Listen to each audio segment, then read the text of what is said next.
All right, here we go. All right, Julian Gill, how you doing, man? Hey, thanks a lot for having me on. I appreciate it. Oh, thank you. I've enjoyed all your books. I've done some Kiss deep dives on your books. I've listened on the podcast, but this one, Aerosmith, live from on tour 73 to 85, dude, it's a Bible. No stone unturned. No, and that's what it's supposed to be. I like to do books and product that when you drop it on your foot, it hurts. This would, I was like, oh my God. You know what I Yeah, mean? because Like, if you don't like it, it's a good doorstop. this is true. But what made me so happy was because you get so many half-baked books, and this is an evolving work, as you say in the beginning. It evolves, you add facts. We'll talk about what's in it. But out of the gate, I was sure you had something wrong because as a kid, I remember Aerosmith, the Fountain Casino. Wow, they have an Aerosmith has an ad in our local paper for that place, like the local bands play. And I called you. I was like, you don't have it on, and you did have it on page 506, the Fountain Casino. Yeah, exactly. And I think one of the things that most people do when they get one of my books, particularly the touring histories, is go straight to the first show that they went to or the most meaningful show that they went to during their music life. And if you get it wrong, oh man, you've lost a reader. You've lost all cred right then and there. So, obviously history is history. It's never fully written, but you don't want to get it wrong the first time someone flips open the book. It's so true. And I love that you came back to me with that because I was sure there's no way he can know about this. Because, there's certain things, and this book reminds me, as growing up, I'm 52, so Aerosmith were always there, but, YouTube wasn't. And I think, wait, they did play that Fountain Casino place. They did do this. And this affirms a lot of the things in your head that you thought did or didn't happen. Yeah, that's the goal of the book, is to affirm a lot of the things that people maybe have forgotten, whether it's through the newspaper review excerpts or even the ads. As you can tell by going through that, there's a ton of newspaper ads for these shows. And that's something that I always get a kick out of. Oh, you're right. The ads are so cool because we had the East Coast Rocker, originally Aquarian, and had all these little ads and you've got them. That just wow. How'd you find every last ad? They're so cool, man. Yeah, there's hundreds of them. Some I buy, some I get from newspaper archives, and you treat them. I collect them. I always loved concert ads. I like the concert ads and the reviews more than going to concerts. I'm one of those weirdos that I don't like crowds, but I like to read about them. So I just collect them, scan them, if they look good and they go with the story for a show, then if I'm able to fit them, I'll put them in. I'll throw ticket stubs in there, flyers, any sort of ephemera that goes along with the touring history to make it more real than just text. Yeah, and that makes it. This book is so, like, I love that you go, this is not Walk This Way, that great Aerosmith book. This is not this. This is something totally different, which is so cool. Yeah, that's a very important point to make. I don't want to be Steven Tyler's autobiography. He's told his version of his life and his story, and he's the only one who can say it. Same with Joey, same with Joe. Those guys lived it, and what they remember, they put in their books. Now, you know what, Walk This Way, what I try to do with that is, what could I prove from Walk This Way, and what could I disprove? And I don't want to deal with the dirt. That's not my story to tell. I didn't live it. So I stay away from the dirt, but I do try and uncover the myths and prove, those which are real. Yeah. I mean, even when I have this marked here, album credits. As a kid, album credits are so important. And I think I worked backwards with Aerosmith. I might have got Night in the Ruts, then worked backwards as a kid. Yeah, I mean, that might have been my first Aerosmith record, and then went to the first. But you show here where there's like different versions of the album credits on the first album. Something's just such minutiae. Now that's only important for the first album. I don't do that with every single one of them. The first album, the back cover credits are kind of a story into themselves, which is why it gets a page showing the story and telling you, they're taking out where they're described as hooligans and dropouts and druggies. All right, here we go. All right, Julian Gill, how you doing, man? Hey, thanks a lot for having me on. I appreciate it. Oh, thank you. I've enjoyed all your books. I've done some Kiss deep dives on your books. I've listened on the podcast, but this one, Aerosmith, live from on tour 73 to 85, dude, it's a Bible.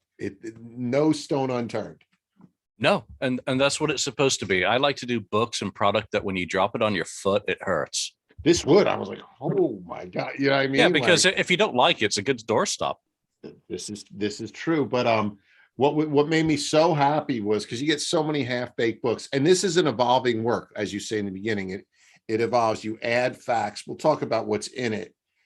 But out of the gate, I was sure you had something wrong because as a kid, I remember Aerosmith, the Fountain Casino. Wow, they have an Aerosmith has an ad in our local paper for that place, like the local bands play. And I called you. I was like, you don't have it on, and you did have it on page 506, the Fountain Casino. Yeah, exactly. And I think one of the things that most people do when they get one of my books, particularly the touring histories, is go straight to the first show that they went to or the most meaningful show that they went to during their music life. And if you get it wrong, oh man, you've lost a reader. You've lost all cred right then and there. So, obviously history is history. It's never fully written, but you don't want to get it wrong the first time someone flips open the book. It's so true. And I love that you came back to me with that because I was sure there's no way he can know about this. Because, there's certain things, and this book reminds me, as growing up, I'm 52, so Aerosmith were always there, but, YouTube wasn't. And I think, wait, they did play that Fountain Casino place. They did do this. And this affirms a lot of the things in your head that you thought did or didn't happen. Yeah, that's the goal of the book, is to affirm a lot of the things that people maybe have forgotten, whether it's through the newspaper review excerpts or even the ads. As you can tell by going through that, there's a ton of newspaper ads for these shows, and that's something that I always get a kick out of. You're right. The ads are so cool because we had the East Coast Rocker, originally the Aquarian, and had all these little ads, and you've got them. That just wow. How'd you find every last ad? They're so cool, man. Yeah, there's hundreds of them. Some I buy, some I get from newspaper archives, and you treat them. I collect them. I always loved concert ads. I like the concert ads and the reviews more than going to concerts. I'm one of those weirdos that I don't like crowds, but I like to read about them. So I just collect them, scan them, if they look good and they go with the story for a show, then if I'm able to fit them, I'll put them in. I'll throw ticket stubs in there, flyers, any sort of ephemera that goes along with the touring history to make it more real than just text. Yeah, and that makes it. This book is so, like, I love that you go. This is not Walk This Way, that great Aerosmith book. This is not this. This is something totally different, which is so cool. Yeah, that's a very important point to make. I don't want to be Steven Tyler's autobiography. He's told his version of his life and his story, and he's the only one who can say it. Same with Joey, same with Joe. Those guys lived it, and what they remember, they put in their books. Now, you know what? Walk This Way. What I try to do with that is, what could I prove from Walk This Way, and what could I disprove? And I don't want to deal with the dirt. That's not my story to tell. I didn't live it. So I stay away from the dirt, but I do try and uncover the myths and prove, those which are real. Yeah. I mean, even when I have this marked here, album credits. As a kid, album credits are so important. And I think I worked backwards with Aerosmith. I might have got Night in the Ruts, then worked backwards as a kid. Yeah, I mean, that might have been my first Aerosmith record, and then went to the first. What you show here, where there's like different versions of the album credits on the first album. Something's just such minutiae. Now that's only important for the first album. I don't do that with every single one of them. The first album, the back cover credits are kind of a story into themselves, which is why it gets a page showing the story and telling you, they're taking out where they're described as hooligans and dropouts and druggies, and it's becoming a little bit more PC and more as they become a little bit more commercially accessible. So their credits start shrinking down the backstory a little bit to take out anything that might put off mommy and daddy who are helping buy a record for an early teen. Yeah. And another thing, I don't know if we're the same. I'm 52, like I said, so I was an MTV kid. And the real important era of Aerosmith for me, at first I had heard, like Night in the Ruts backwards as a kid, but visually was Rockin' a Hard Place with the two other members that didn't, Rick DeFay and Derek's, who is it? Jimmy Crespo. Jimmy Crespo, yes. Oh, the mighty Jimmy Crespo, fantastic guitarist, incredible talent. Same with Rick. I mean, a great entertainer. I never got to see that lineup. So there's very little quality footage of that band performing. I think there's some 1980 stuff with Jimmy, not a lot from 82 or 80 through 84 with Rick. But you know what I wanted to make sure I did in this book, because it covers 73 to 85, which is basically the Columbia era, is to make sure I didn't ignore them. And I even counted how many photos I included for Jimmy. I licensed one of my favorite photos of him standing in front of the warehouse with "Comeback Joe," "Good luck, Jimmy," spray painted on the side of it. But I didn't want to ignore that. I didn't want to ignore Brad Whitford St. Holmes. I didn't want to ignore the Joe Perry Project either. All of those kind of offshoot bands during that downtime when Aerosmith weren't together were important to represent. And that's what this actually feels like. A lot of the conversations I had with older kids, because Aerosmith were the religion and growing up in Jersey, but they were a religion in the 70s going into the 80s. And we always talked about the Perry Project. I don't even know if we listened to it as much as we talked about it, but that was a big cog in Aerosmith conversation that you don't see that much given to. And this book gives such a good deal to it. Yeah, I wish it was more positive, because a lot of it was brutal towards Joe. And with him leaving the band because they weren't playing enough, he goes out there basically for 5 years and grinds. He plays some dives. He plays some small audiences. He also has the personal issues going on in the background and the pressures of holding a band on his shoulders. But he made music the whole time he was out. I got into the project with Once a Rocker before I could ever find the first 2 albums, which were out of print in the mid 80s when I became a fan. My entry point's Done with Mirrors. I'm a couple of years younger than you, but that was the only one I could find. So I dug that album because it was raw and it was grinding and it was more like Rocks in terms of the material. And when I got the other two, I loved that band. I loved the lineups that he had and collected the boots like crazy. And it was great to be able to go back and try and reconstruct those itineraries as well, because that's a band lost in time.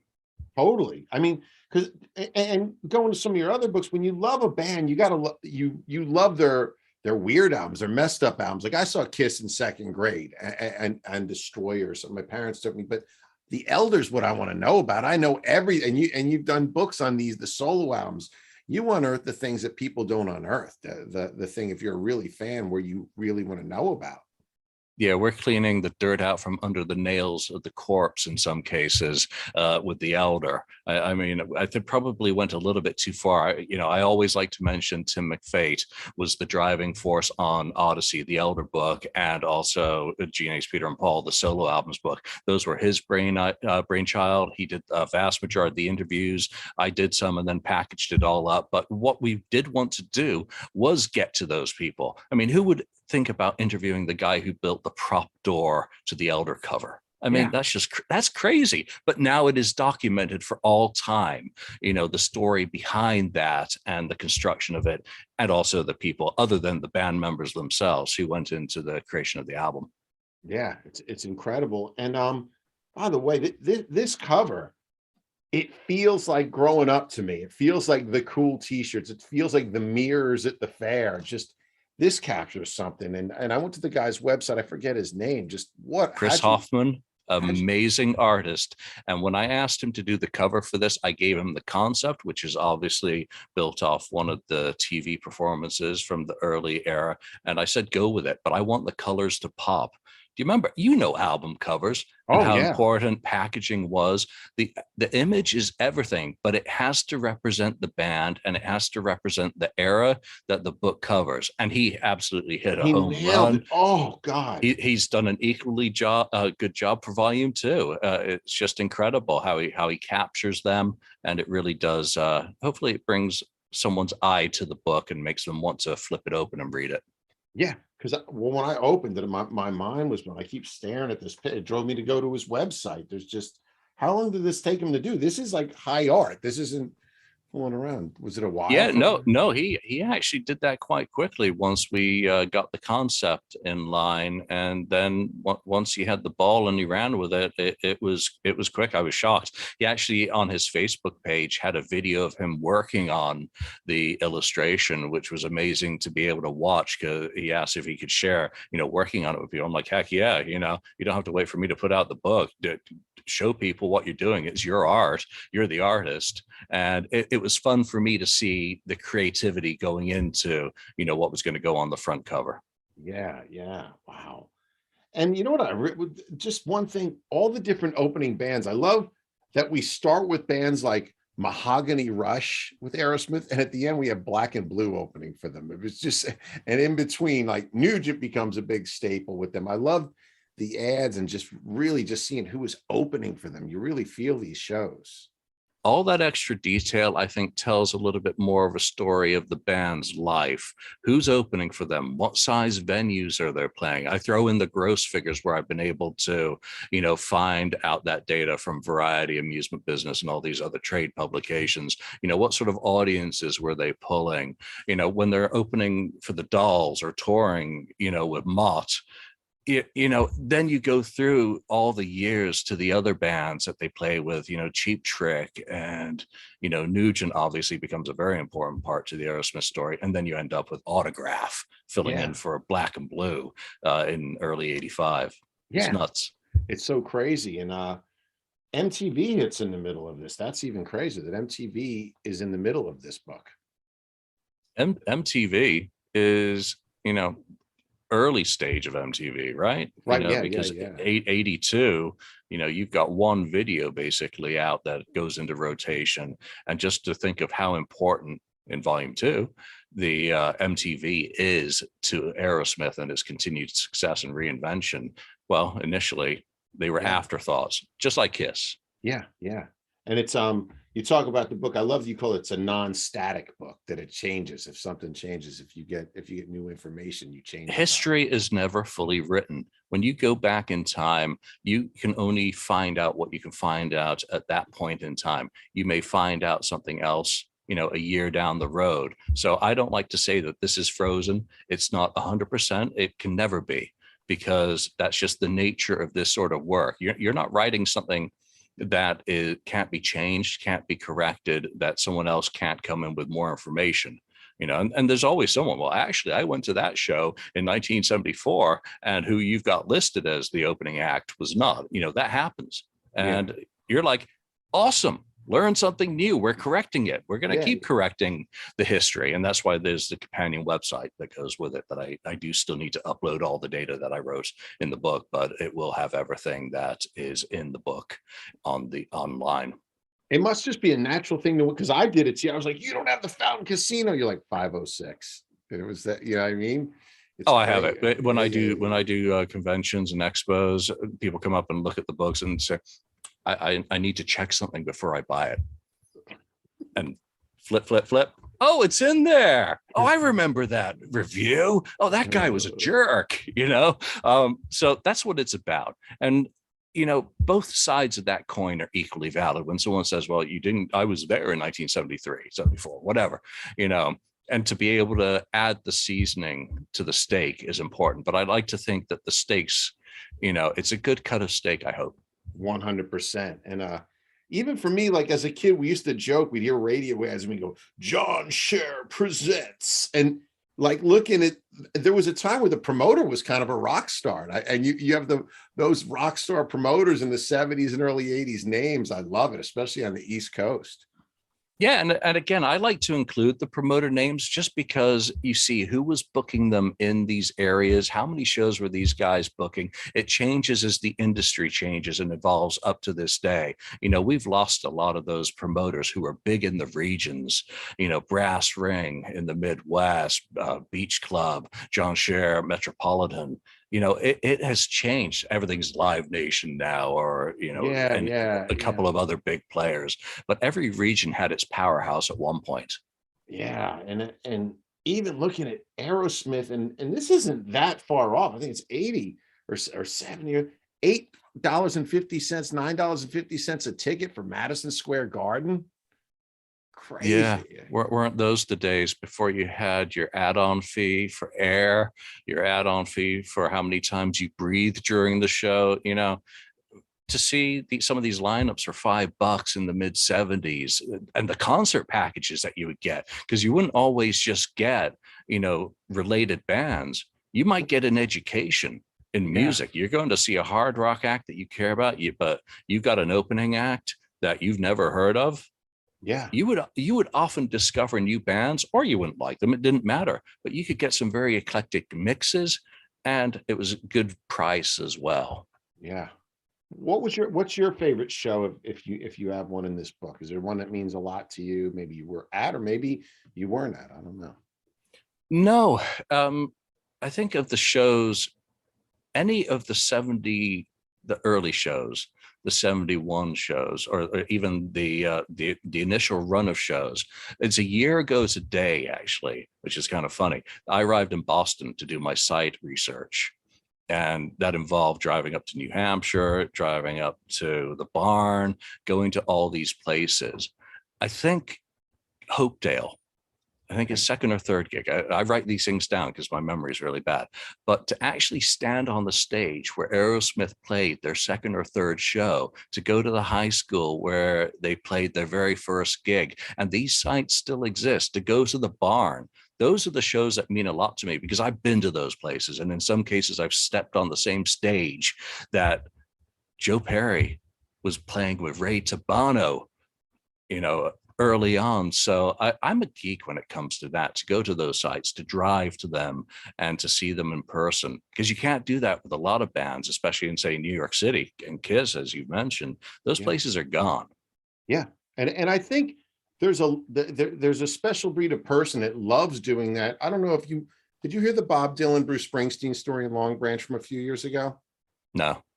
Bob Dylan, they find a guy looking in houses. He's touring Asbury Park, and he's looking in a window, and they arrest him because his hoodie looks homeless, and they're like, he has no ID. Bob, he's like, I haven't been asked for ID in 25 years, but he was looking in the room of the house where Bruce wrote Born to Run, just like us, just like we would do, just that quest. He likes looking in the windows where people wrote these albums, and just went by himself to find that house. Yeah, I wasn't there, but this allowed me to have a connection. It is To a go. weird, what is that, man? It's something, right? It makes it more real to me, because I can throw on a bootleg and listen to give me a 78 show from that club run, or give me something on the Rocks tour. Musically, I'm well covered by the amount of audio that circulates from that band's heyday. So I couldn't have been there, because I wasn't even in America at that point. But, to be able to connect with the history in some form, you hear the echoes. When I'm standing outside the barn, and to know that Aerosmith formed here, Joe Oh, Perry played there, with the jam band, Stephen played there with the Strangers and the Chain Reaction and the Chain. It's just the echoes through time touch me. Now, I'm sure a lot of people won't get the same sort of kicks out of it, but I do these projects for my own edification first. And if other people happen to like it, all the better. And especially if it gives me the opportunity to talk to someone. David Krebs was interviewed in that book and cleared up a whole lot of stuff, as did other people from the road crew, and connected with the band. So little bits and pieces that you get to add in to spice up. I'm interested in minutia. It's not for everyone. yeah, yeah.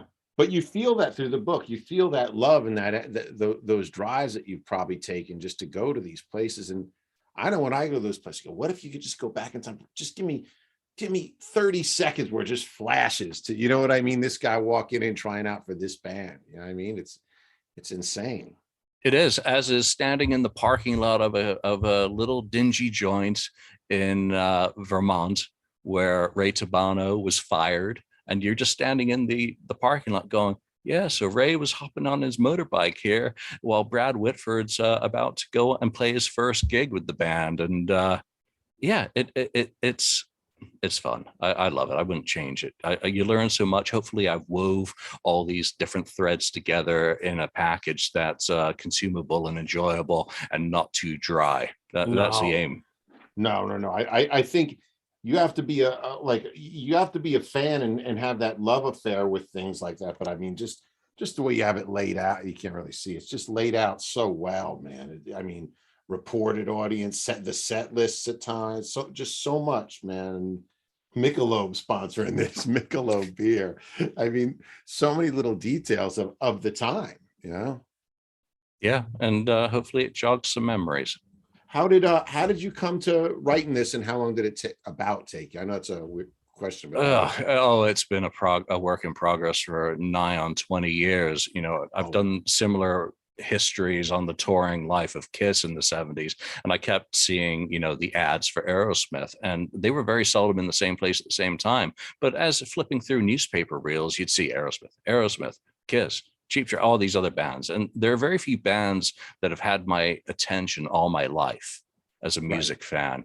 Aerosmith is one, Kiss is another, Def Leppard's a third. Well, there's a touring book on Def Leppard that I did.